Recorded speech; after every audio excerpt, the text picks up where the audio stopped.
O nosso ordenamento jurídico, ele adota um sistema chamado sistema trifásico da aplicação da pena, da dosimetria da pena.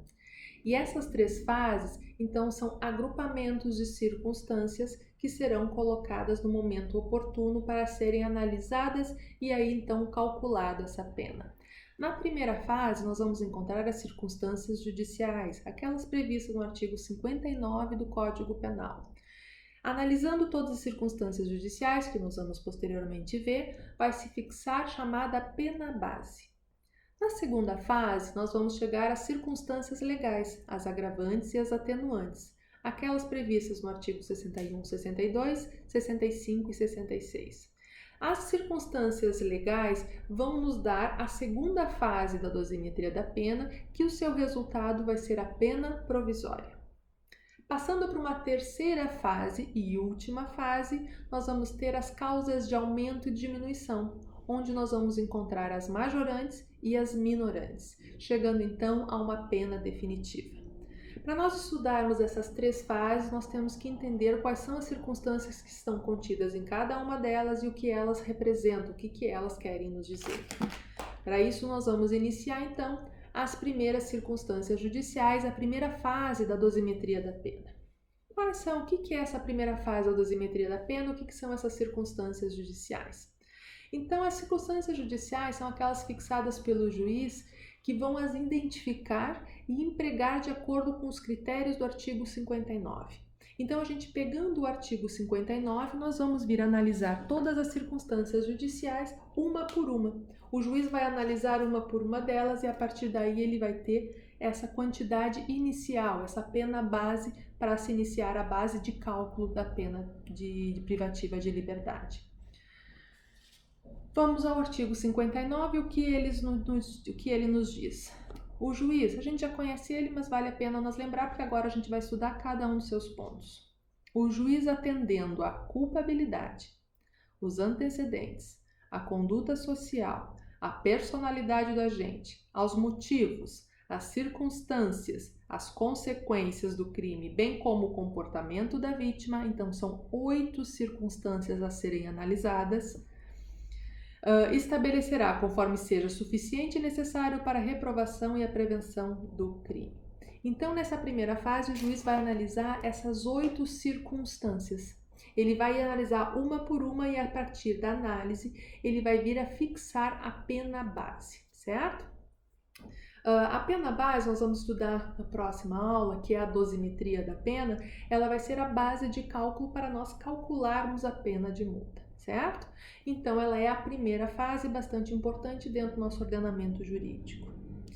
Vamos agora esmiuçar o que é cada uma dessas circunstâncias, o que fala cada uma dessas circunstâncias. A primeira delas chama-se culpabilidade. O juiz atendendo à culpabilidade. O que é a culpabilidade? Se ele é culpado ou inocente, não se trata disso. Isso é uma decisão, condenado ou não, né? Se é culpado ou não. Mas a culpabilidade aqui é o grau de reprovação da conduta. O quão reprovável é essa conduta? Não, é reprovável porque está no Código Penal. Sim, isso sim, é crime.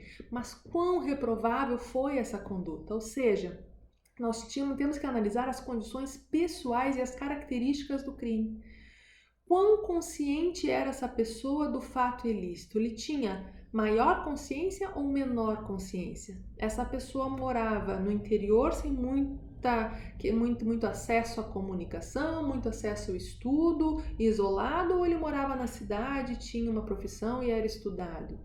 Isso tudo vai influenciar na dosimetria da pena, porque a gente espera muito mais de uma pessoa que tenha conhecimento, né, da questão de justiça, do que uma pessoa que não tenha sequer nenhum tipo de conhecimento jurídico, por exemplo, certo? É o maior ou menor grau de reprovação. Lembra quando nós estudamos semestre passado, exigibilidade? Então, quanto que eu posso exigir dele? Ele é analfabeto, ele não tem nenhum tipo de cultura social, nenhum tipo de conhecimento das culturas sociais? E aqui temos que lembrar que não estamos falando do erro de proibição. Erro de proibição exclui a culpabilidade. Nós estamos falando de pouco conhecimento, certo? Aí então a gente vai conseguir. Tem mais culpabilidade ou tem menos culpabilidade, certo?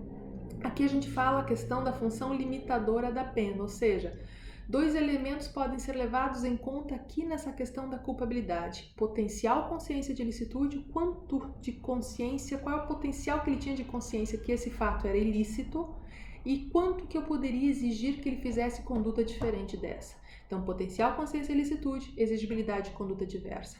Por exemplo, uma pessoa que passou muito tempo isolada, uma pessoa que é analfabeta, não sabe quais são as leis, as pessoas acham difícil com a internet, ainda existe no Brasil.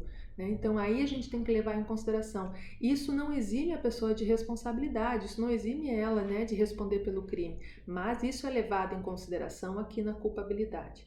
Não saber que a conduta era criminal não exime de responsabilidade, mas vai fazer com que a pena dela baixe, uma vez que ela não sabia que a conduta era considerada criminosa, certo? Então é isso que nós estamos tratando de culpabilidade.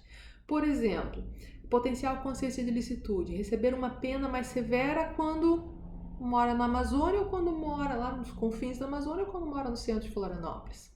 Exigibilidade de conduta diversa, furtar numa situação normal e furtar numa situação de calamidade. Isso tudo é levado em consideração. Eu estou me aproveitando numa situação de calamidade para fazer um saque ou é numa situação normal? Não pode furtar em nenhum dos casos, mas a culpabilidade ela tem um peso diferente nessas duas situações distintas. A segunda que nós vamos ver são os antecedentes.